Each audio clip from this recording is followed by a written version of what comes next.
Hello, everyone, and thank you for joining this EDX webinar covering how to properly utilize the automated features within SignalPro and streamline the design process for multipoint networks. My name is Rory Fox, and in a few moments, Brian Jones will go over these time-saving tools. Today, we will discuss important multipoint setup parameters, manual versus automatic server and channel assignments, specialized studies available with the LTE, mobile cellular, and other technology-specific modules, and also streamlining your multi-point workflow. If you have any questions during the webinar, you can use the webinar pane on your screen to submit them, and we will answer them towards the end of the webinar. Brian, the floor is yours. Thanks, Rory, and thanks everybody for attending here today. Like Rory said, what I'd like to do here today is take you on a walkthrough of the multi-point workflow and possibly point out some places you can save time in your workflow and make sure that that you're doing the multi-point design correctly as you go through. There will be a time at the end for any questions. So if you have any questions as I'm going through, just go ahead and type them into the chat interface there, and Rory will read those back to me at the end so that we can cover any questions you have as we go. And of course, as always, feel free to reach out to us after the webinar if you'd like more details on something or some additional instruction. So the fixed multi-point studies in SignalPro are useful for a whole variety of technologies, basically anywhere that the subscriber has a fixed location and its own unique height. In contrast to area coverage studies that you might run, the subscribers in a multi-point study can all have their own heights, and you can use a variety of different subscriber types so that you can model different types of equipment in the environment. And very often these fixed networks are for sort of mission critical systems, and we want to be able to do a little more detailed reporting on each one of the links involved. And so we're going to show you how to do that in a multi-point study here today. Here's a quick overview of the design process, and a few of these steps I'm going to kind of gloss over reasonably quickly. Other ones I'll delve into in a little more detail. Hopefully most of these initial steps will be fairly basic and just review material if you're already familiar with SignalPro. So the first step is just to create a project and set up the physical environment. That is my terrain elevation, the land use land cover that's going to represent foliage, buildings, that sort of thing. And if I have them, actual building polygon data, if I plan to do outdoor to indoor studies, or if I'm putting CPEs on roofs or something like that. The next step is to set up my propagation model to be appropriate to fixed network design. And we do want to make some different propagation modeling choices for fixed point to multi-point than we might do for mobile nomadic type system planning or area coverage planning. The next step is to set up my actual subscriber equipment types and import those subscriber locations. And then when it comes to making base stations to serve those subscribers, we can either simply import those through a spreadsheet editor, or if we don't know those locations yet, we can feed it a list of candidate sites and have it automatically choose which sites to best feed the subscribers. And then there's a step here in multipoint where you can use either explicit server and channel assignments, where you tell each subscriber which server it should be talking to and what channel that should be on, or we can have it do that automatically, either just based on the strongest server or based on actual interference mitigation and channel assignment. And we'll talk about that briefly. The next step is to go ahead and set up the multi-point studies, and that is the performance criteria, the predictions that we want to see in our map, and set up the display preferences to go along with them. Then we run those studies, and we can query and export the results in a variety of ways. So that's the overall workflow that I'm going to be looking at today, and I'll go ahead and jump into that. And I'm going to refer over occasionally to this multi-point project that I have set up. This is just a hypothetical project in the Denver area. And you can see as we get off into sort of the mountains over here, things get very terrain limited.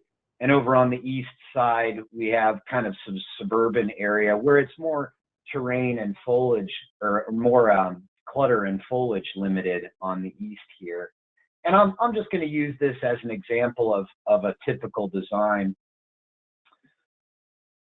So again, the first step in the project is to make sure we set up the physical environment and the propagation model appropriately for fixed design. And if I follow my project tree on the left-hand side of the project here, I can use this just as a checklist. Again, I want to first set up my terrain database, and if I just double-click here, I'm into the terrain. And you can see here I'm using my EDX Cirrus geodata. That's what the PTE format is. And so I've got very high resolution terrain data underlying this. If I shut off my Bing map, you can see that high resolution terrain there. And then the next step is to set up the land use or clutter data that I'm using. And if I double click here, I can drill into that. And you can see I'm also using my Cirrus geodata. So I have very detailed land use, land cover data. Let me go ahead and hide my terrain and show this land cover in a little more detail. And I'll zoom in. Again, this is from our EDX Cirrus geodata, subscription geodata.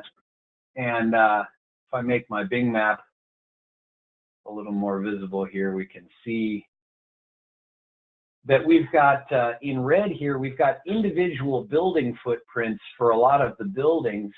And in the gray, you can see all my transportation corridors and large parking lots and things like that have all been carved out so that by and large, open space, you know, big parking lots and roads are actually classified as open. And then areas that are built up, such as foliage or these suburban houses and foliage, are all categorized as something that has a height associated. So I can get a much better picture of the line of sight to each of my subscribers than I could if I were using just sort of generic USGS land cover data that's at like a 30-meter resolution. The data I'm using here is at a 5-meter resolution, and I'm not quite displaying it at that. So there's a little more granularity in the underlying data than I'm showing here even. But you can see this is a nice detailed clutter map. And this is going to impact how I want to set up my propagation model settings as well. If I go into my propagation models here, I've set up, I probably want to use for any mission critical fixed design, I can set up my add clutter height to terrain height option here on the clutter. And you'll notice I'm using Anderson 2D, which is a nice physical terrain sensitive model.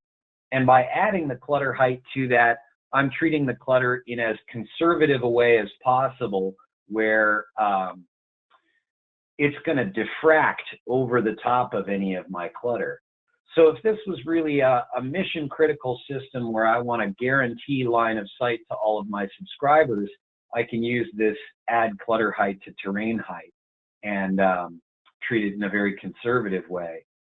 The other approach I can use, and this project is at 900 megahertz or in that band, so I can choose the add clutter pass-through loss, where it's going to evaluate the clutter heights along the path and treat that clutter as a lossy screen and sort of accumulate loss as it goes through the height of a given clutter, such as foliage or residential. And I'm going to use that because it's a little bit less conservative and more easily adjustable for a band like 900 megahertz.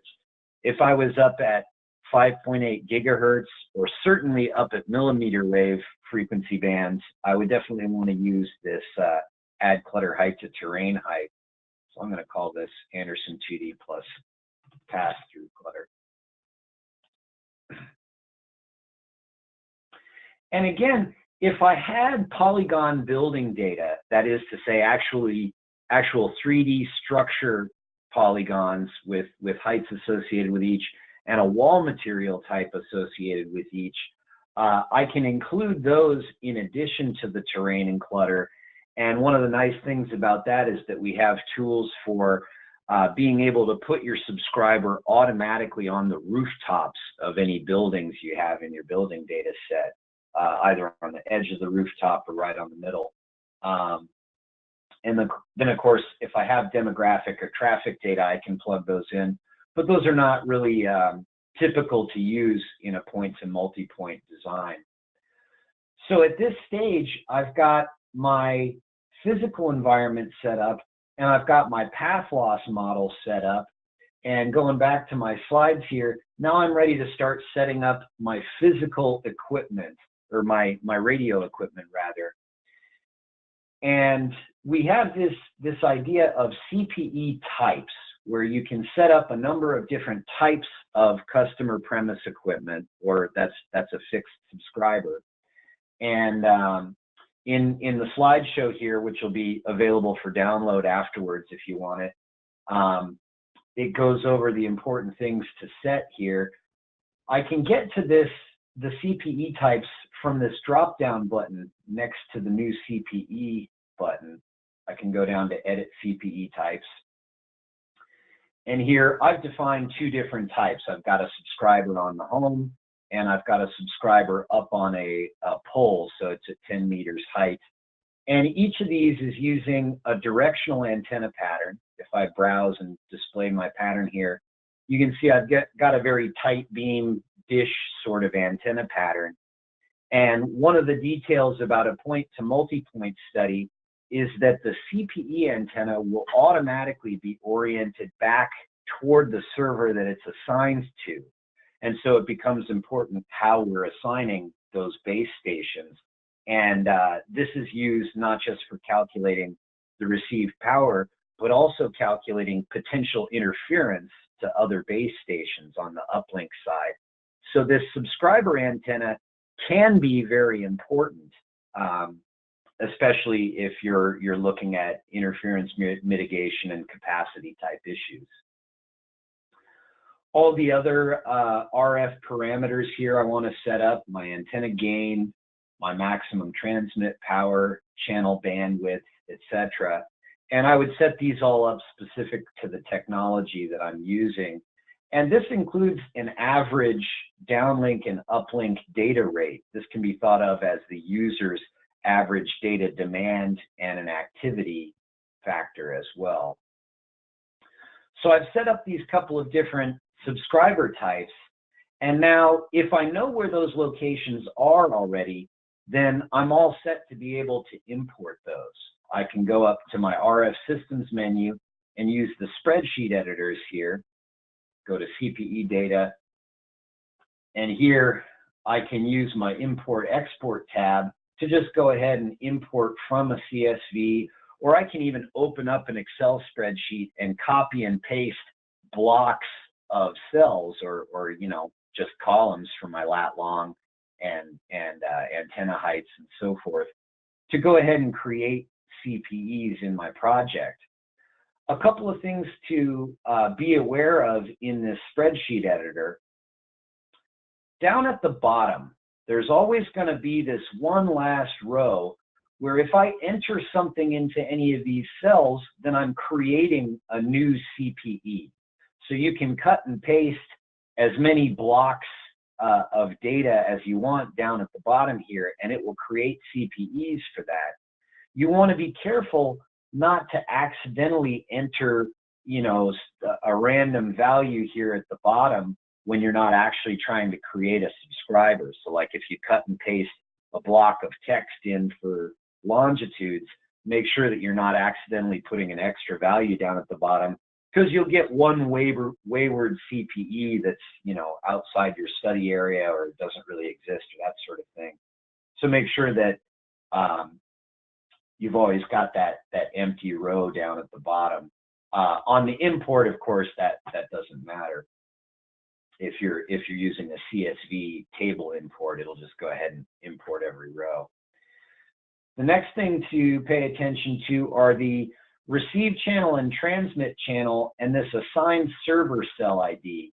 These just dashed out lines here mean that all of these subscribers are currently unlocked and not assigned to any particular server.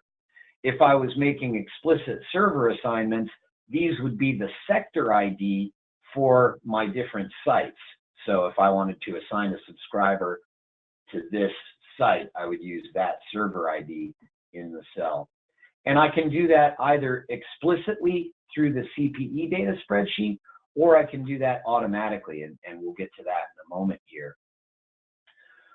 If I do not know where my CPE subscriber locations are, let's say this is just sort of a pre-dimensioning estimate. Somebody says, oh, you've got 10,000 subscribers within this polygon area, then I do have some tools under Network Design Multipoint. I can go in here and create CPEs across my service area, either as a random distribution, or I can create them along the streets. I can put one on the top of every polygon building, just like we talked about, or according to the land use. For example, I can put CPEs, but only in the residential areas, and distribute them randomly. And that can be useful, again, just if you're trying to get sort of a basic pre-dimensioning estimate of how many base stations will be needed to cover this number of subscribers, even when you don't know the exact distribution of those subscribers. So you can create those in that way. And once I've got all my subscribers into the project, the next step is to create my actual base stations. And just like I did with the subscribers, I create a template for those base stations first. And so if I go into Edit Templates, I've set up this Omni collector site as a 900 megahertz. This is sort of a generic WiMAX-like or adaptive modulation type, 915 IoT system, similar to a Cambium or something like that. And I've gone through, let me go back to my PowerPoint right here. So we've imported the subscriber locations. Oh, let me come back to that. I want to go through and address each of the 5 buttons along the bottom here as I'm setting up my site template. So I set my frequency, I set the number of sectors into this sector list here. And then in the transmit parameters, I want to set up my height above ground level, my antenna gains, to arrive at my total ERP, all these values. I use a directional antenna pattern if I have one. In this case, I'm treating it as an omni. Then I want to go set up the receive parameters. And this is the receive parameters on the base station. So this is the base station's uplink receiver and not the subscriber, because remember, we defined those elsewhere as the CPEs. So I've got my channel bandwidth, noise figure, the C to I ratio I'm looking for, and that gives me a required service threshold, which that'll be interesting in one of the studies we can run here that I'll cover in a moment. But so this defines a typical collector site. And now, just like with the subscribers, if I know where those are, I can just go to my spreadsheet editor under RF Systems, and I can create a bunch of those sites by copy pasting my coordinates into this spreadsheet and creating those using this template here. If I don't know where those are yet, but I do know where my subscribers are, then I can go ahead and set up a tower and pole database that gives the candidate locations where I could have a base station. And under my Network Design Multipoint, we have this Create Hub Transmitter Group option. Now, this gives you several different ways to create hubs across your service area. Hubs or base stations, whatever you want to call them. And the one that we're really recommending these days, the newest one, is this automated router selection feature, where you can go in and set up propagation rules for how you want it to choose the sites. And one of the options here is you can give it a faster propagation model, something like a cost 231, or even just a more coarse point spacing on the Anderson 2D model, so that you can get a faster propagation model for the purpose of site selection, and then go run your results for that site selection at a higher point spacing. And that just allows the whole thing to run more quickly. And I set up the candidate site locations. And so this is where I'm telling it, okay, use that poll database as all the locations where I could put a base station. And then if I want to reduce down my CPE list, you can see I've currently got 991. If I want to take a sampling of those to make it run faster, I can do that and have it base the site selection just on a subsampling. But if I don't have too many subscribers, I can run it with every subscriber. And you get a few different options here in the auto placement calculation. There's a couple that I want to sort of focus on. This method 1, coverage limited, you simply input the % of subscribers that you want to reach, and it'll place sites based on trying to hit, in this case, 80% of my subscriber locations. In the capacity and coverage method, you can give it a maximum number of CPEs that a single base station can serve, and the minimum number of CPEs that make a base station worth having, right? So if there's only 3 CPEs in an area, it won't create a base station, but if it can serve 4 more, then it'll go ahead and create one. And this will distribute base station locations in a capacity aware sort of way, so that if you have dense areas with a lot of subscribers, it'll place enough base stations to serve those subscribers, even if they wind up being very close together. The method 4 here, this is the main area this is used for is usually in our mesh design. But the nice thing about this is it's a capacity aware method, just like method 2, but it can also use, oops, let me do this. It can also use costing. If your tower and pole database has relative costs for the different tower assets in the file, it can look for essentially a best bottom line solution rather than just the fewest number of towers. And I won't get too into detail about how to use that costing in today's demo, but if you have questions about that, or you have a use case that you'd like to dig into with us for using site locations that have different costs associated, please contact myself or somebody in support and we can help you set that up. So these are the 3 main methods you're going to use for multipoint are either simple coverage, capacity-based, or capacity and cost-based, which is this method 4 here. And those will propose a collection of base stations that you can use to serve your subscribers. And ultimately, it'll create a transmitter group with the name that you've specified up here. And so that gives me my site locations, and I can import or create those again. And now here we're at the point where we need to decide if our multi-point study is going to be based on explicit channel assignments, or if we're just going to run it automatically based on the strongest server.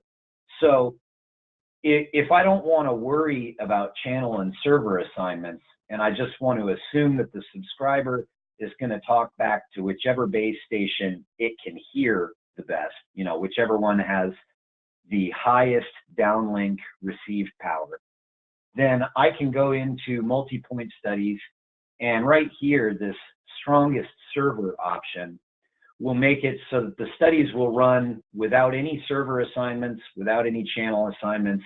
It'll just go ahead and assume that the subscriber talks back to whichever server it can get the highest downlink power from.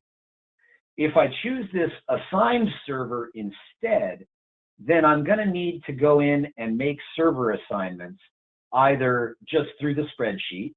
So I can go into CPE data, and, you know, if I want to, I could put, again, sector IDs into this assigned server cell ID field and explicitly set all of my subscribers to which base station they're going to talk back to.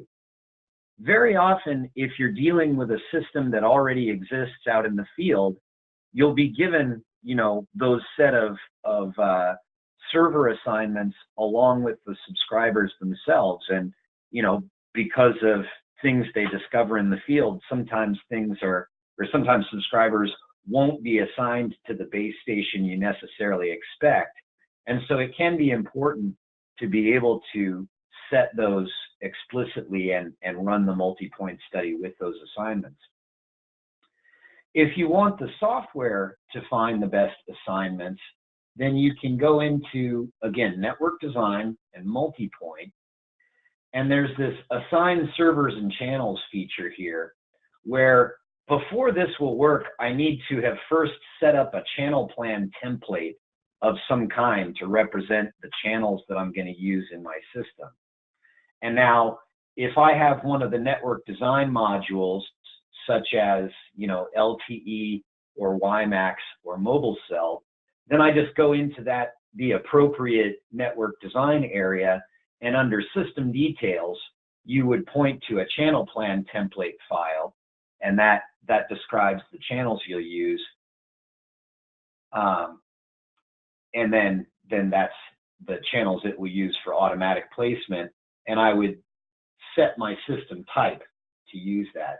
In this case here, I've got all my sites set to the generic transmit receive, and under RF systems, I can just set up a generic system channel plan where I say, okay, go ahead and use the channel plan template file, and I've pointed to a channel plan.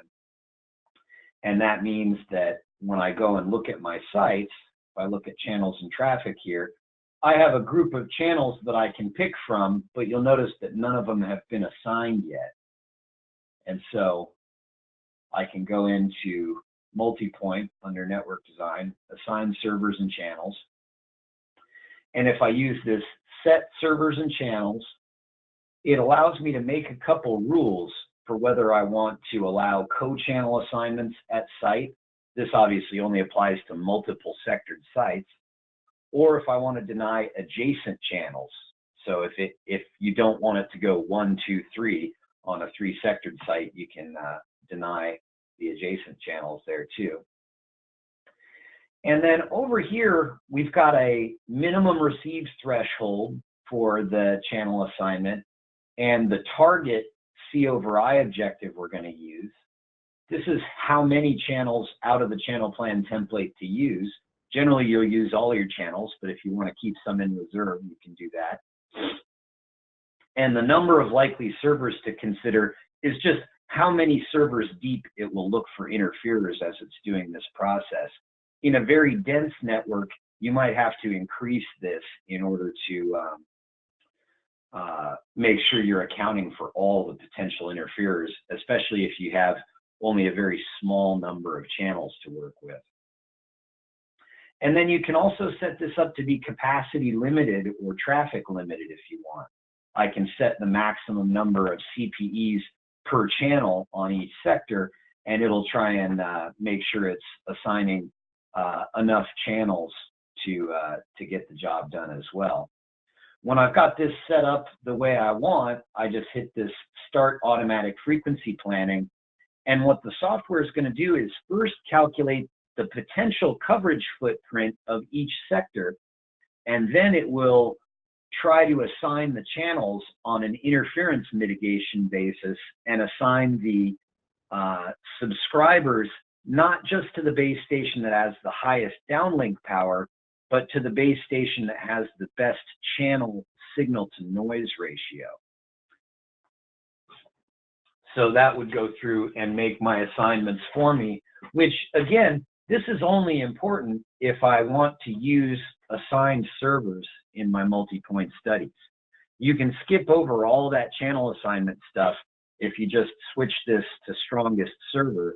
And in a lot of cases, the strongest, best server is going to be the best channel server as well. So it's a safe assumption to make in a lot of cases, just use the strongest server here.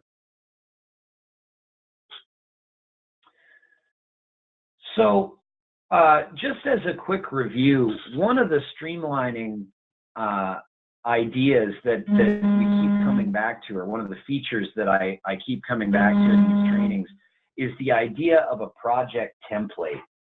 So at this point, I've set up my physical environment, I've set up the propagation models that I want, and the default values for my subscribers and my base stations. And I've also imported base stations and subscribers into this project. If this is a process that I have to go through all the time with the same equipment, the same propagation model and display settings and so forth, there's no reason for me to set this up every single time I start a new project. You know, I should not have to go through everything every time I start a new project. If you use this manage new project templates, what this feature will do, I'll go ahead and save this, is allow you to create a new system type or project template. When you go and start a new project, it asks you for what project template or system type you want to use, and you'll see a list of these different templates. And now when I started this project, I just started it with the generic template, as we often do, and none of this stuff was preset in it. So I had to go through and set my terrain, set my land use, my prop models, all my default equipment settings. If I go ahead and do that first, and then add a template and call this, you know, multi-point example template, I'll say, then I can go ahead and start new projects based on that template from here on out. And it's already going to have all those things preset. And now that includes equipment that I've already added to the project. So this is a great way, if you have an existing network out in the field, you can import all of those assets, create your network as it stands today, and then any proposed expansions or changes to that network, you can create a new project based on that template, and it will already have everything preset with the as-built assets today, and you can go start making changes or additions or whatever you want without having to go back through the process of setting everything up again and potentially making mistakes there and so forth. So if you're not in the habit of using these project templates to save your personal preferences and your equipment templates, I do really recommend getting comfortable with that. And again, if we can help you with that, please call us up because we're happy to do so. So moving on, at this point here, I've got all of my equipment in there, and I'm ready to go ahead and set up the multi-point studies that I want to see. So these are going to be the performance criteria that I'm using to judge the overall design. And a couple things to look at here. The multi-point groups.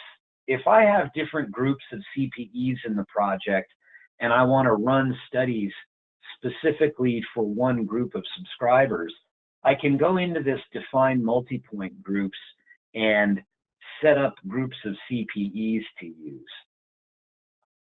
Otherwise, most of my studies, I leave them pointing at the master group, both for the transmitter and CPE, and the master group just contains all of the sites or all of the CPEs in the project.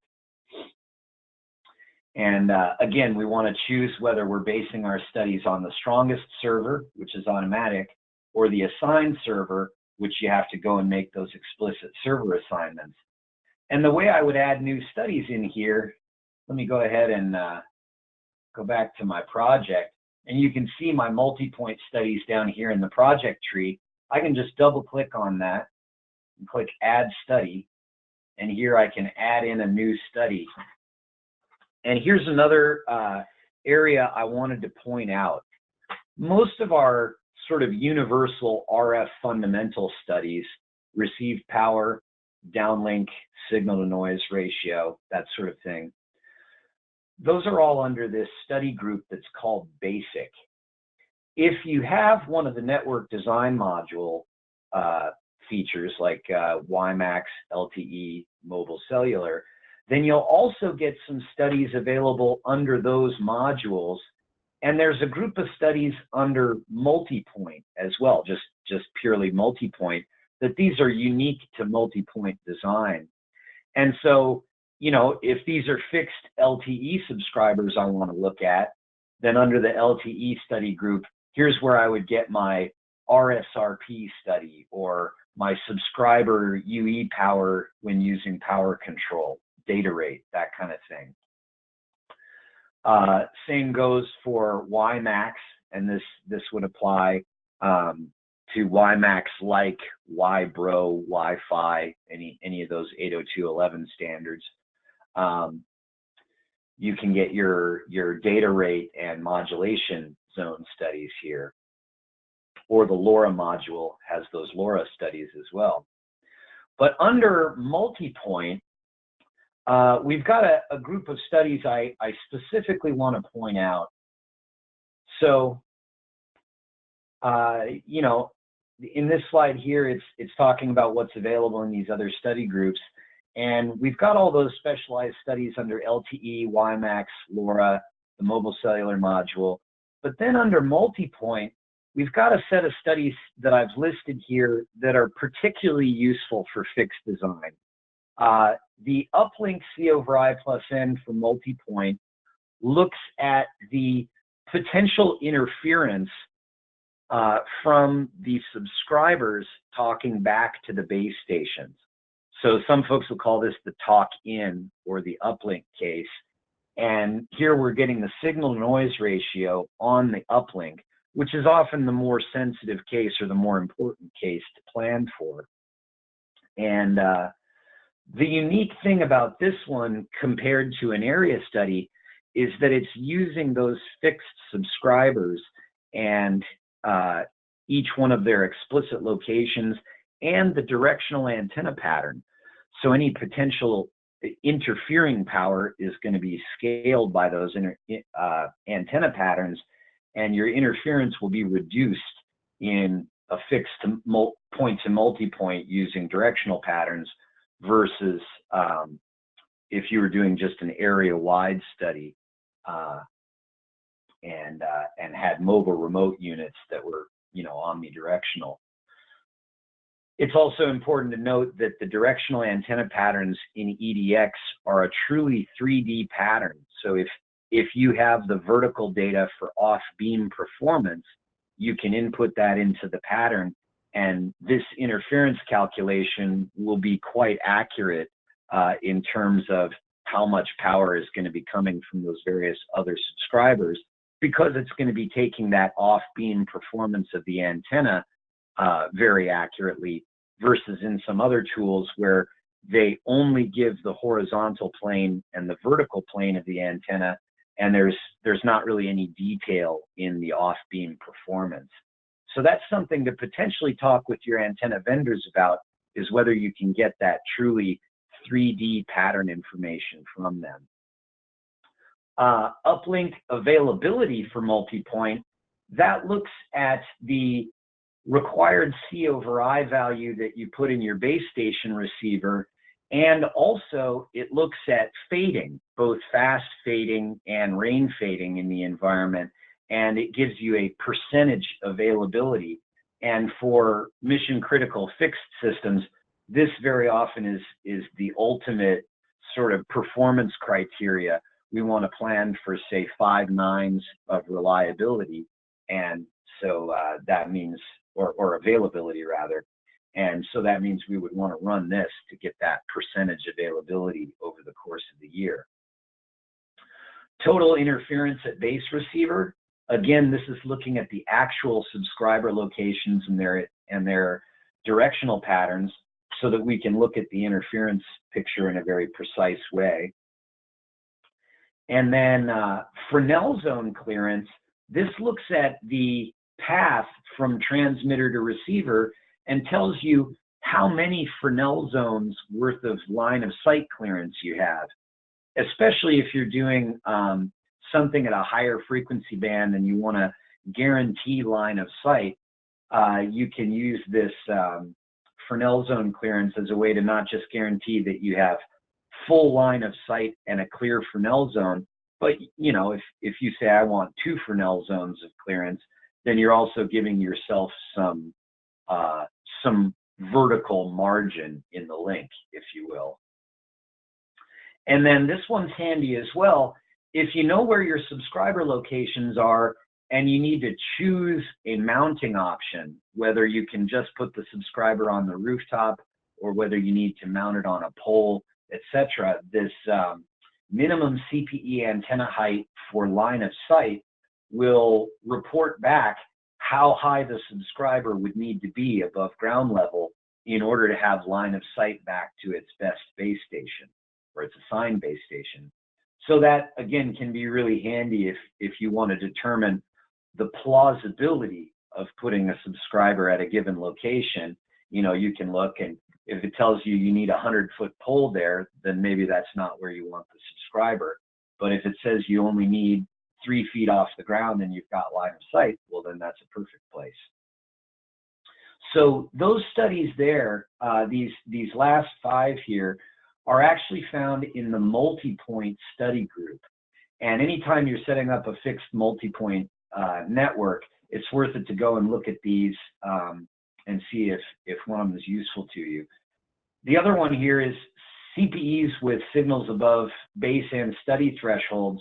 That looks at both the uplink and downlink case. And when I say case, what I mean is it's looking at the receive parameters and this required service threshold, both for the subscriber and for the base station. And if the signal level passes that threshold in both cases, then it'll give you a pass on the link or a fail on the link if one of them doesn't. And so that can be handy just to make sure that you have a link in both directions.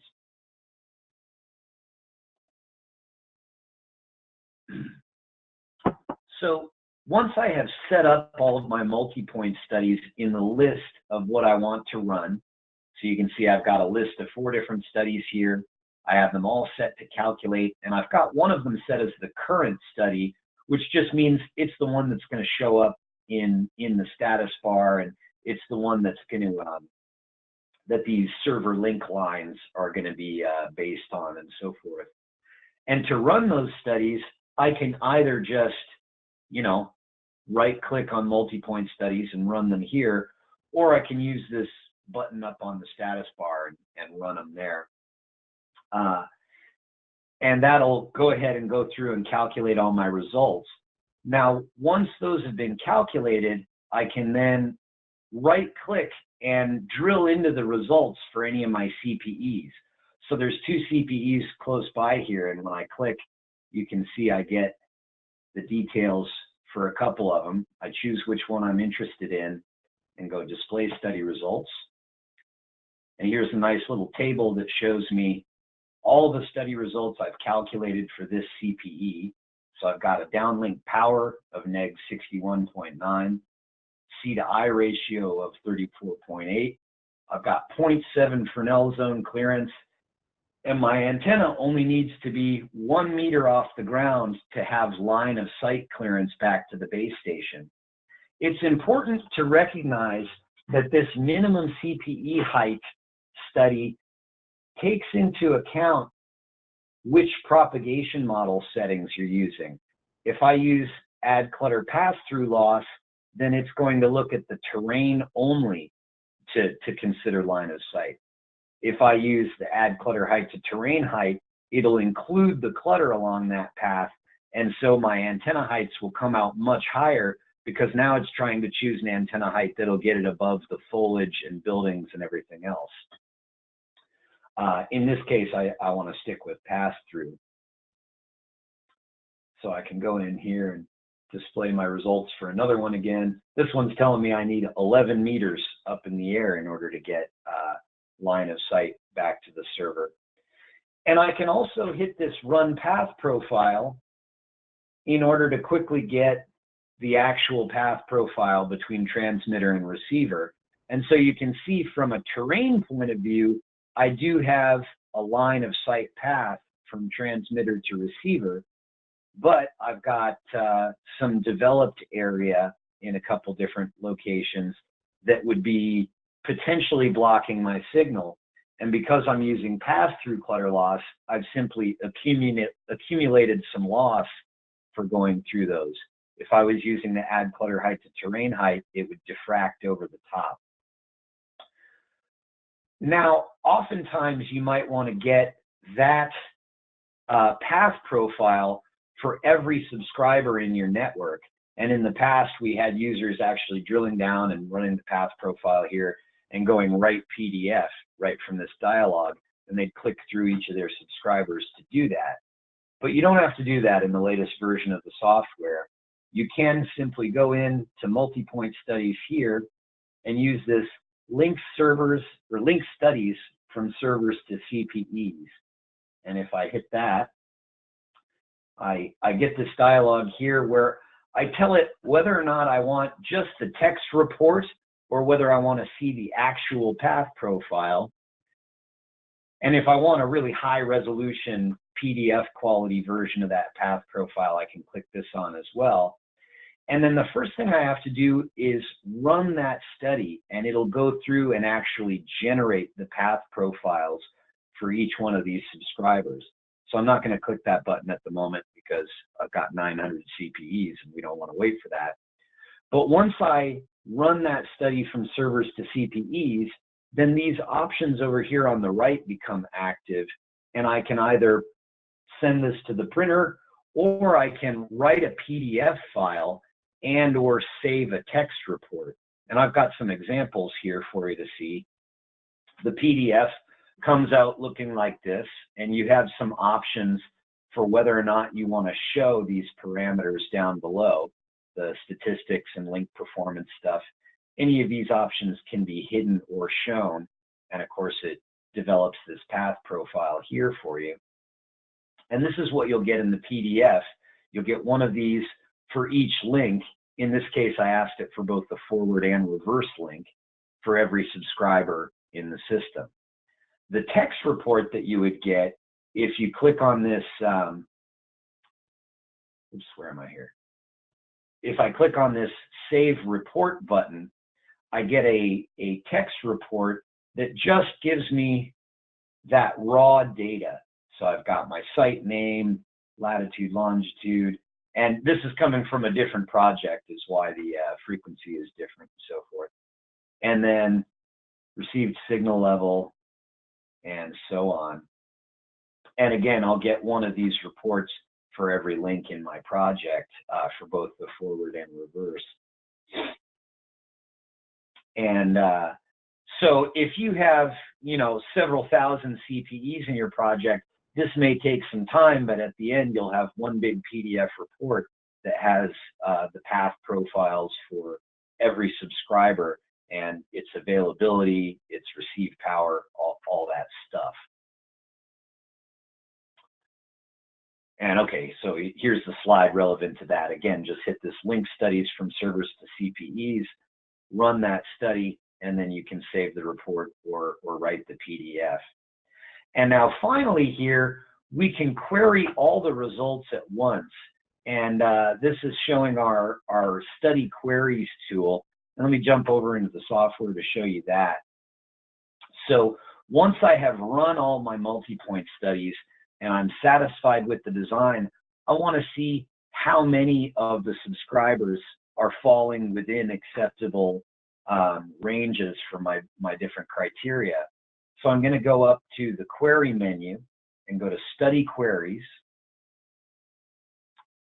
And for each one of the multi-point studies I have run here, I can highlight that in the list, and it's got the threshold values that I have set for display.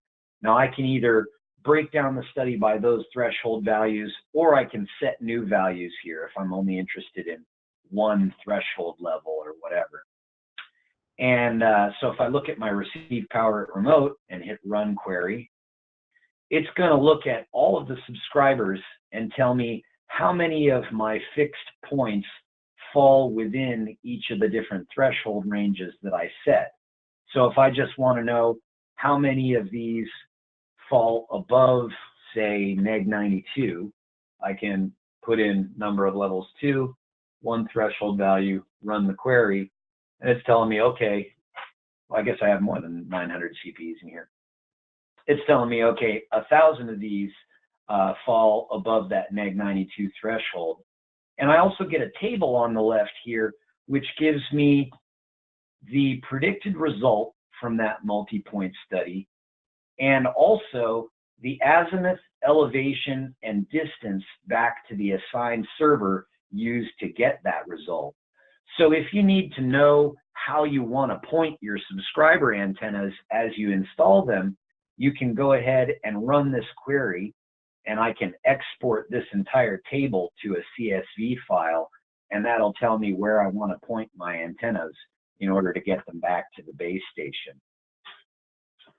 And so, again, in terms of streamlining the project, if there's a technology I work with all the time or a service area I work with all the time, I can preset all of my equipment templates, all of my view preferences in the map layers, and even my terrain and clutter databases, and make those into a project template using this manage new project templates function in the file menu.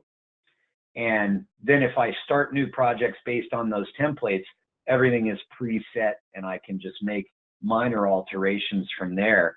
And that can save a tremendous amount of time and save potential mistakes in setting up all of those other things. So it can be a good best practice to create these templates and even share them amongst your teams so that you're all working from the same set of templates. And once I have a template I'm working from, then I can go ahead and import or auto-create my subscriber locations through the CPE data spreadsheet. And if I need to know where I want to put my base stations, I can use under Network Design Multipoint, I've got this assign servers and channels, I've got this create hub and transmitter group, and the automated router selection tools here are what I want to use for setting up and choosing base station locations. And that should help you streamline creating a set of backhaul locations for your fixed subscribers. And then finally, querying the numbers for overall network performance and exporting those link studies automatically for each of those subscribers. You can do that automatically as well in order to create the reporting that you would need on this project. At this time, I'd like to go ahead and kick it back over to Rory to see if any questions came in the last few minutes here. Yes, so I have a couple of them here for you, Brian. The first one I have is, how do you configure your channels for automatic frequency planning? Gotcha. So that depends on the system type that you set for your base stations. If I'm using the generic transmit receive system type, then that's what I would use if I don't have any network design module. If I'm using SignalPro only, I would use the generic transmit receive. And I can, under RF systems, I can set up a generic system channel plan. If you leave this checkbox off, then the channel is actually just whatever you set your center frequency to here. If I set that system type to be some other technology type here, WiMAX, LTE, LoRa, then I would need to go under the appropriate network design menu item and go to system details and point to a channel plan template file there. Now, the way you create those channel plan templates is under the utilities menu. There's this create edit channel plan template file. That's just a simple table. I would go in here and say, okay, I'm going to call channel 1. It's going to be a center frequency of 915 megahertz. Maybe it's a 5 megahertz wide channel. And if this is an FDD system, then I'm going to say, okay, the channel use is D for downlink, and maybe my paired channel is channel 5. And so I can put that in there. And I just go ahead and add more channels in this way and then save it out. So the next one would be, for example, 920 megahertz, since I've got 5 megahertz channels. And I would do something like that.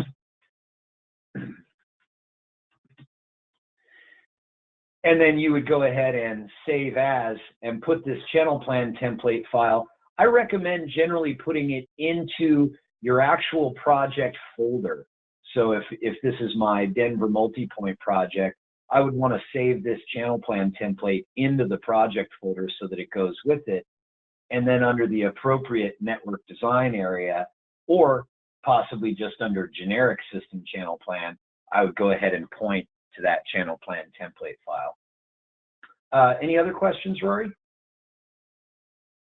Yes. Are there any recommendations on propagation settings for multi-point design?